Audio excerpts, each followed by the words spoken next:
tidak perlu meminta maaf kan? Ya kan, tidak ada permohonan maaf. Sesuai disampaikan, saya percaya Bang DHL tidak akan melakukan itu. Tetapi kalau Bang DHL mengatakan bahwa ini sesuai dengan Undang-Undang 18 tentang advokat, pasal 16, saya meyakini itu di legal opinion beliau pasti ada itu. Ada. Pasti ada itu. 15 Dan itu adalah kontradiktif terhadap satu alasan-alasan hukum penetapan tersangkanya. Dan kalau dia di SP3 halal, Pak.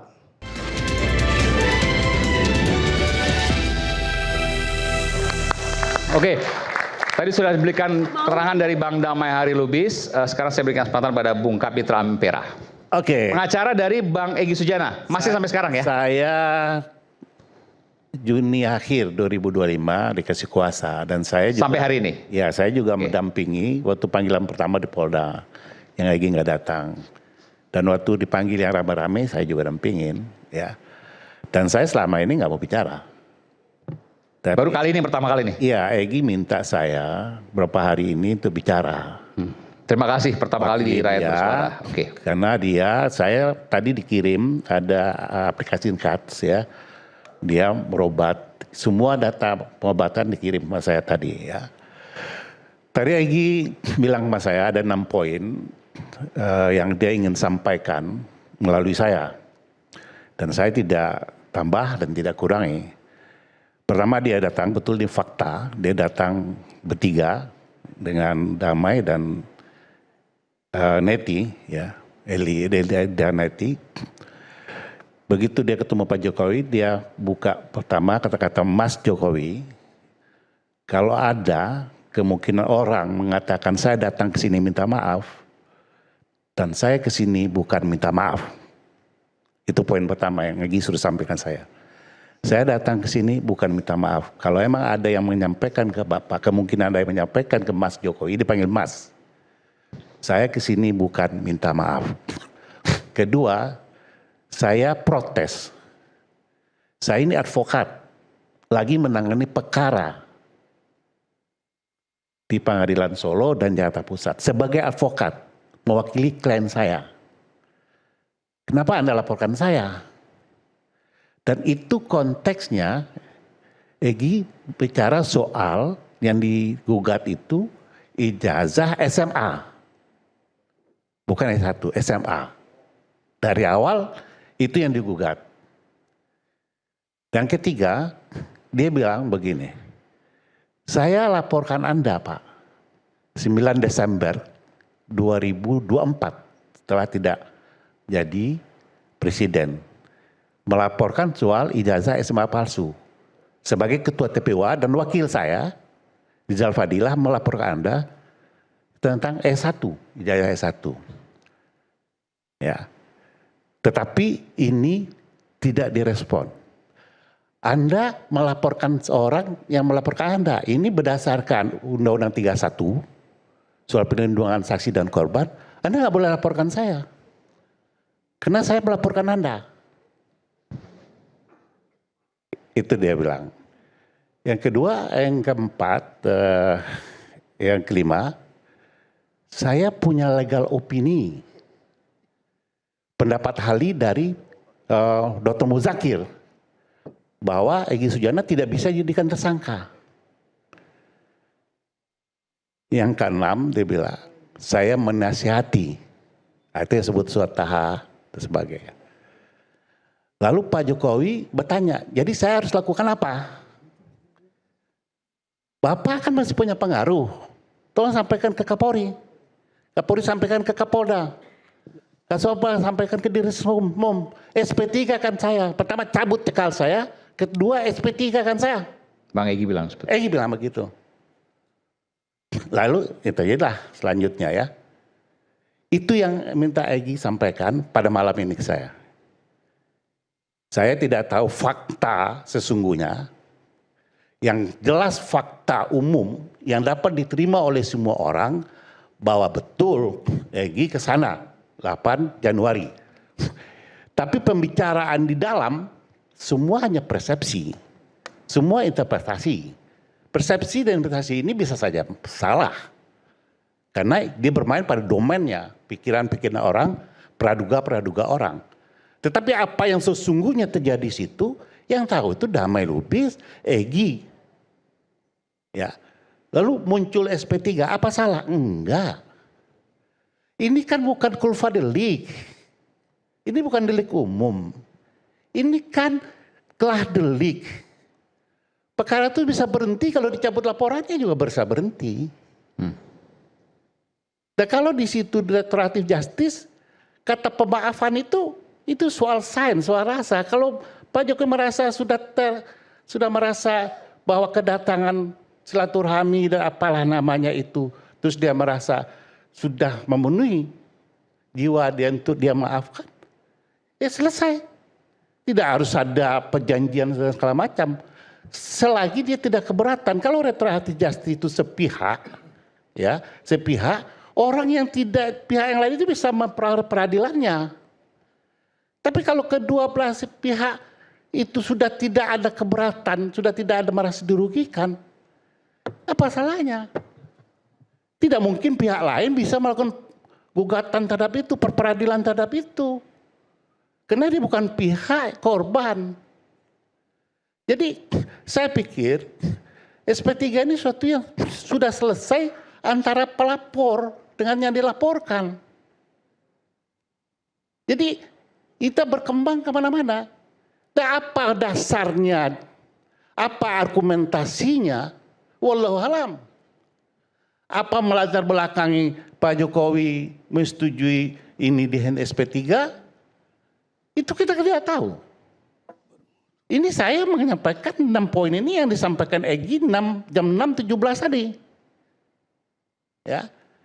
Tetapi bahwa itu keluar SP3 dengan alasan RJ, itu dimungkinkan oleh undang-undang. Mohon maaf, saya lebih awal dulu memakai ini di pengadilan di Jakarta Pusat. Waktu Diego Michel melakukan penganiayaan, saksi korban itu menjadi saksi adicar. Belum ada peraturan Kapolri, belum ada. Padahal dalam agama Islam juga dimungkinkan restoratif justice. Ini kan spirit, mohon maaf, ini spirit dari hukum Islam. Kalau korban memaafkan terus ada dan sebagainya. Jadi artinya adalah bahwa kalau ada perbuatan-perbuatan lain itu hanya asumsi kita. Oke. Tetapi ada yang kecewa, itu sah. Bang, saya mau tanya, tadi kan Abang keberatan ya untuk ngubungin Bang Egy. Bang emang nggak mau bicara sama sekali? Saya sampaikan dari awal bahwa saya sebenarnya tidak mau muncul. Nggak, saya mau sampaikan karena saya tahu Bang Egy mau menyimak acara ini. Minta ke saya. Saya boleh nggak bilang ke Bang Egy sebentar? Kalau Bang Egy bersedia, saya minta 5 menit saja untuk bisa ditelepon oleh Bang Kapitra untuk menjelaskan apa yang terjadi. Dengan segala kerendahan hati. Saya coba ya. Karena saya ini kan cuma instrumen ya. Coba saya selesaikan dulu ya. Ada satu azas di hukum pidana kita yang disebut dengan leg favoreo. Jika ada perubahan, apabila terjadi perubahan undang-undang, maka yang diberlakukan adalah undang-undang yang meringankan terdakwa. Itu juga menjadi patokan ya. Patokan itu azas formel. Ya. Pasal 361 itu, betul? Pasal di KUHP lama itu pasal 1 ayat 2. Pasal 1 ayat 1-nya legalitas. Aturan tadi yang disebut itu KUHP 361, itu betul. Ya. Kalau ada ringan, itulah. Di antara keduanya itulah yang dipakai, betul Pak Kapitra? Ya, itu disebut leg favoreo. Di dalam KUHP lama termaktub di pasal 1 ayat 2. Ya. Karena ayat 1-nya azas legalitas. Ya, jadi transaksional itu harus menguntungkan kepada terdakwanya. Ya, jadi misalnya gini, singkatnya gini. Bahwa apa yang ditetapkan pada SP3 Bang Egy dan Bang Damai, menurut Abang kan sebagai praktisi hukum juga, sudah tepat, tidak ada cacat di situ? Saya melihat, karena ini kan subjektivitas personal. Delik aduan? Iya, kalau pelapornya menyelesaikan dengan restoratif justice, selesai perkaranya. Ada 2 cara dia menyelesaikannya. Yang dia bisa selesaikan. dia cabut laporannya, karena ini delik aduan, maka selesai semua proses. Cuma permasalahan tadi kan pelapornya nggak hanya Pak Jokowi, tadi disebutkan oleh Bang Hozin. Lah, saya tidak bicara yang lain nih. Kita kan fokusnya di sini masalah kedatang ke Solo, terus turun ke SP3 kan, judulnya itu kan. Kalau yang lain saya nggak ngerti tuh, ya. Apakah yang lain juga? Pitra mewakili kliennya, dia nggak mewakili semua. Silakan aja nanti dibahas. Iya, kalau itu saya nggak ngerti. Yang saya paham. Dia juga nggak mewakili saya. Silakan, mau bicara. Ya, justru itulah karena kan begini, kronologisnya itu kan laporan berbeda. Ada di beberapa Polres, ada di Polda. Lalu yang di Polda dari Joko Widodo 30 April dikonsolidasi menjadi satu kesatuan penyelidikan dengan laporan-laporan lainnya. Nah, kalau kita bicara tentang tadi pasal peralihan itu kan memang sudah diatur tentang apa yang meringankan di pasal 3 junto 616 KUHP ya, bukan KUHAP-nya. Kalau 361A KUHAP itu berkaitan dengan perkara yang sudah disidik tapi belum berlaku KUHAP yang baru, maka berlaku KUHAP lama, Undang-Undang Nomor 8 Tahun 81. Maksudnya adalah kalau kita bicara tentang yang menguntungkan bagi tersangka itu bukan terkait restoratif justice, terkait pengenaan pasal-pasal yang sebelumnya dikenakan pada tahap penyidikan dan nanti dilimpahkan pada saat persidangan. Disitulah nanti akan ada konversi pasal. Kita tidak membahas itu. Nah, kalau kita bicara soal ini delik aduan, iya, tetapi ini bergabung dua delik. Jadi yang dibahas delik apa nih? Yang dibahas apa? Delik umum. Delik umumnya dilaporkan oleh sejumlah pelapor lainnya. Delik aduan. Sehingga tidak bisa serta-merta satu pelapor itu kemudian menyampingkan lapor-lapor lainnya. Saya jawab dong, saya jawab. Oke. Ya. Silakan. Jadi begini, artinya jadi intinya sih ini karena atensi Solo aja perkara ini. Jadi begini, jadi artinya dia keberatan dengan SP3 ini karena tidak sesuai asas legalitas. Anu gitu. Iya kan? Silakan upaya hukum. Saya pemohon, saya nggak mewakili Bang Egy ya. Ini ada pengacaranya. Iya. Saya mewakili diri saya, merasa saya pantas di SP3 melalui apa saja terserah. Nah, nyatanya saya belum terserah ya. Nah, nyatanya dianggap salah. Silakanlah upaya hukum untuk membatalkan SP3 kepada saya. Begitu, jangan SP3 nggak benar tapi nggak ada upaya hukum. Ya, jadi kan begini, kita sedang bicara pendapat berkaitan dengan persoalan yang hari ini dibahas di rakyat bersuara. Bahwa apakah kemudian akan dipertimbangkan mengambil atau tidak itu persoalan lain. Tetapi kami ingin menjelaskan bahwa duduk perkaranya tidak demikian. Alasan subjektifnya tidak terpenuhi semua, bahkan yang paling fatal yang tidak pernah dibantah pada forum ini, alasan objektif yakni pasal yang berkenaan di atas 5 tahun itu tidak bisa. Kecuali memang dulu hanya laporan Joko Widodo dan tidak ada. Boleh nggak saya tanya nih Bang Husin, kenapa kemudian tidak dilakukan langkah hukum? Kan ada pra peradilan dan seterusnya. Baik, nanti akan saya jawab. Yang pertama. Nanti saya berikan semangat. Jadi begini, sebenarnya itu bukan di KUHAP. Lex Mapor Reo itu sudah dihir zaman Belanda. Pertama kami melihat. Jadi memang betul itu KUHAP tidak menyimpang kepada teori. Baik, pertama itu kami asas hukum, nggak boleh dilanggar. Baik, betul pertama kami melihat bahwa pertarungan ini bukan kami dengan Bang Egy juga Bang DHL. Kami tahu biang koroknya Solo. Cuman kami mengungkap ini agar paham rakyat bahwa ini memang atensi Solo. Andaikan bukan atensi Solo, nggak berani tuh polisi 5 datang, apalagi ada Imanudin, nggak berani. Karena itu melanggar. Kenapa? Ternyata prosesnya adalah dilakukan di Solo, baru di follow up. Harusnya adalah ada permohonan dulu, baru dimediasi oleh polisi, baru terjadi pertemuan. Jadi atau tidak? Ini kan tidak. Seolah-olah, dan kami bisa tegaskan memang itu yang terjadi, kinerja Polda Metro Jaya itu dikendalikan oleh Solo. Dan pernyataan Bang Egy yang menyatakan bahwa Jokowi masih punya kekuasaan itu terkonfirmasi melalui terbitnya SP3.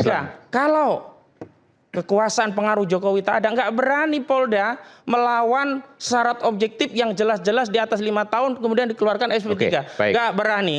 Jadi saya tegaskan ini karena yang adu domba Solo, kami sedang membongkar Solonya dulu. Karena kami juga senang kalau kawan-kawan ini bisa lepas begitu. Silahkan. Oke, baik Bung Eman, terima kasih. Akhirnya dikasih bicara juga nih.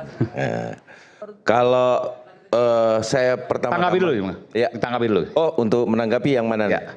Yang Solo. Ya. Saya rasa itu keberangkatan ke Solo dan lain-lain sebagainya itu antara Pak Damai Lubis dan Bang Egy Sujana yang mengetahui itu, termasuk pengacaranya. Karena gini, mungkin kehadiran polisi di situ, ya, ini mungkin ada pembicaraan antara Ibu Eli Daneti dan pihak penyidik. Itu yang mungkin saya lihat, karena ini nggak ada Ibu Eli Daneti, saya rasa kita berbicara pasti mengawang-awang. Nah, yang pengen saya katakan di sini itu saya sudah jawab ya, bahwa jangan kita menyalahkan Solo terus, segala sesuatu yang perbuatan baik saya rasa kita dukung lah, ya kan? Nah, terus kemudian terkait dengan Bang Egy Sujana dan Pak Damai Lubis di SP3. Yang saya mau katakan di sini adalah yang pertama, Undang-Undang Advokat pasal 16. Bahwa advokat tidak bisa dituntut pidana maupun perdata ya dalam menjalankan tugas dengan niat yang baik. Artinya ada Undang-Undang 18 di situ. Ada putusan MK diperjelas di situ, memang tidak boleh tuh. Ya. Di luar maupun di dalam pengadilan. Terus bahwa ini disampaikan dalam materi pertemuan Bapak Insinyur Joko Widodo bersama dengan Pak Egy Sujana. Saya advokat loh mas, kan gitu kan? Kan dari poin-poin yang tadi kan, saya advokat loh mas, kan itu. Ini bahasa yang saya coba kaitkan dengan undang-undang advokat. Sama dengan Bang Rasman juga kita tetap organisasi advokatnya juga akan melakukan tindakan-tindakan hukum, ya, alasan-alasan hukum, baik itu legal opinion yang seperti disampaikan Pak Damai Lubis, baik itu pendapat ahli yang disampaikan oleh Bang Egy, itu tentunya adalah suatu gerakan perlawanan hukum yang jelas, secara objektif dilakukan kepada penyidik. Untuk apa? Mengcounter tadi, Bang Aiman. Penetapan tersangka, mau dilakukan penahanan, tentu itu di-counter dengan satu perbuatan nyata. Yaitu dengan legal opinion dimasukkan. Nah ini action, ya kan? Bukan opini. Dengan alasan-alasan hukum yang jelas. Terus kemudian pasal 31, pelindungan saksi dan korban. Ya kan? Itu juga disampaikan kepada Bang Egy. Kemudian direspon, understanding lah. Ya, begitu ya. Mungkin ini suasana di dalam ini. Direspon, understanding lah. Lah kenapa kita nggak lakukan juga kalau kita adalah advokat? Ini yang lain maksud saya. Kan bisa juga melakukan hal-hal seperti itu. Tidak perlu meminta maaf kan? Ya kan, tidak ada permohonan maaf. Sesuai disampaikan, saya percaya Bang DHL tidak akan melakukan itu. Tetapi kalau Bang DHL mengatakan bahwa ini sesuai dengan Undang-Undang 18 tentang advokat, pasal 16, saya meyakini itu di legal opinion beliau pasti ada itu. Ada. Pasti ada itu. 15. Dan itu adalah counter-attack terhadap satu alasan-alasan hukum penetapan tersangkanya. Dan kalau dia di SP3, halal Pak. Dan itu saya sampaikan 15 Desember. Saya selesaikan dulu Bang. Saya selesaikan dulu Bang. Bahwa iya. Dan itu sudah disampaikan hadir Mahari melalui gelar perkara khusus. Saya sampaikan sama Egy aja cuma. Ya, kami melihat suratnya. Surat-surat abang ini kami lihat di Polda. Ya, pada saat saya kunjungan ke sana. Dan saya rasa hal itu semua. Tadi kan sempat sebutin ada keistimewaan, ada di Krimum dan seterusnya. Abang mau bicara apa soal itu? Supaya clear ini. Kalau persoalan itu, makanya saya bilang tadi, yang harus hadir di sini adalah Ibu Eli Daneti. Ya, kenapa? Karena saya pernah berbicara jauh sebelum setelah gelar perkara ya. Itu dia mengatakan bahwa dia berusaha menghubungi, dan ini adalah, dan salah satu podcast juga saya nonton, ada juga, sayalah yang menghubungi penyidik, ya, menyampaikan kepada penyidik, saya yang mengurus semuanya, untuk ini bisa restoratif. Nah makanya Ibu Eli Daneti tepat di sini. Nah mungkin bukan Pak Hari Damai Lubis tidak mengerti itu, yang mengerti adalah Ibu Eli. Jadi sekali lagi saya sampaikan bahwa SP3 yang didapatkan oleh Bang Egy Sujana tanpa dan atau dengan permohonan maaf itu bukan masalah. Itu adalah counter attack hukum. Itu adalah hak mereka diberikan itu dikarenakan undang-undang yang melindungi mereka gitu loh. Hak mereka kok. Kita nggak usah bahas permintaan maaf. Tetapi saya yakin betul apapun itu karena kedatangan beliau di Solo, Bapak memberikan maaf. Apakah itu juga salah? pemberian maaf. Kan tidak salah tanpa harus meminta maaf. Misalkan jika andai kata itu dilakukan Bapak, kan nggak salah, itu hak Bapak juga kan. Masalahnya di mana? Iya kan? Jadi saya anggap bahwa apapun itu counter attack hukum yang dilakukan Bang Damai Hari Lubis dan Bang Egy Sujana sudah benar. Tentu dengan dasar hukum yang jelas. Monggo silahkan. Kalau ada yang berkeberatan, lakukan upaya hukum. Oke. Saya sepakat itu. Oke. Demikian. Oke, jadi itu saja sih kalau saya bisa sampaikan. Terkait yang lain, kalau Bapak memberikan pemaafan, apakah salah seorang Insinyur Joko Widodo memberikan maaf? Salah. Di counter aja. Jadi saya pertegas, Bang Egy bilang tidak minta maaf, titik ya. Justru Pak Jokowi yang menyatakan understanding lah. Oke. Sudah, itu kejantan. Oke, baik. Nggak salah kan? Nggak salah kan, Pak? Iya nggak salah lah. Oke. Ya, sekarang giliran saya ya Bang Ade ya. Ya, saya mau kembali sebenarnya ke pernyataan Bang Damai Hari Lubis untuk mengklarifikasi bahwa yang dilaporkan itu RS salah satu di sebelah saya, RS, T, ES dan K ya, Bu Kurnia ya salah satunya, dan ujungnya jadi ada 12. Jadi saya cukup setuju juga kenapa tiba-tiba nambah 7 soal itu. Termasuk salah satunya saya. Tapi sebenarnya yang seru dari perdebatan ini bukan soal hukum dan pasal dan restoratif justice Bang. Kemarin itu yang tadi dikatakan Bang Refli Harun di awal, ya kan ada footage-nya Bang Refli Harun. Ini Bang, bahkan dikondisikan ke luar negeri dan jaminan dapat proyek nilai triliunan. Underline proyek yang mekanisme bank resmi dapat diwujudkan karena T itu ready. Lalu ada beberapa termul rejo ke rumah BES di Bogor dengan iming-iming ini itu. Saya rasa ini yang harus dijelaskan oleh Bang Egy Sujana. Oke, sebentar. Boleh nggak soal itu Tadi sedikit? nyebut aku. Aku apa yang jelasin apa siapa? Ini kan Bang Egy. Pendek nih, tanya sama pengacaranya. Nah kan Bang Egy Sujana ada perwakilannya di sini. Sebentar gitu. Dan ada satu poin lagi dijawab soal itu, ya. Pak. Benar nggak itu? Setahu saya, sampai detik ini saya bicara sama Egy, itu sama sekali nggak benar. Egy itu masih kekurangan biaya untuk pengobatannya. Karena pengobatan di sana terlalu banyak. Ya, jadi kalau dia bilang ada proyek triliunan itu, sampai detik ini Egy bersumpah sama saya tidak terima 1 rupiah pun. Bukan Bang, iming-iming dijanjikan. Kalau itu saya nggak tahu. Ini soalnya WA ini beredar dari Bang Egy Sujana ke beberapa orang yang dipercaya. Kalau itu saya nggak tahu iming-iming itu. Yang saya tahu bahwa dia dari Solo, dia tidak terima dan tidak akan mau menerima apapun. Jadi gini, udah dijawab, dia tidak tahu, nggak boleh dikejar lagi. Oke, dan yang kedua Bang, ada di bawah itu, kenapa BES tidak mau minta maaf dalam pertemuan tersebut? Karena sampai detik ini saya BES menyatakan bahwa JKW tetap tidak ada ijazah aslinya, terutama ijazah SMA, dan waktu pertemuan tersebut juga tidak ditunjukkan ijazah aslinya. Ini yang paling penting dan mendasar. Jadi sepertinya kita berdebat kusir dari tadi di sini. Itu bisa saya jawab. Harusnya ini yang kita tanyakan. Nah, percaya nggak ijazah itu asli atau tidak gitu loh. Egy tadi pesan sama saya, kita tidak pernah bicara ijazah di sana. Jadi bicara apa Bang? Nah, tanya Damai. Egy bilang tidak bicara ijazah. Dia datang ke sana protes kenapa dia dijadikan tersangka. Karena dia Kedua sakit. dia menasihati. Saya sepakat, ditunjuk saya yang jawab. Karena dia Silakan. menasihati Pak Jokowi. Oke, biarkan saksi langsungnya, silakan. Ya kan selesai. Nggak apa-apa, udah. Betul nggak tuh apa yang disampaikan?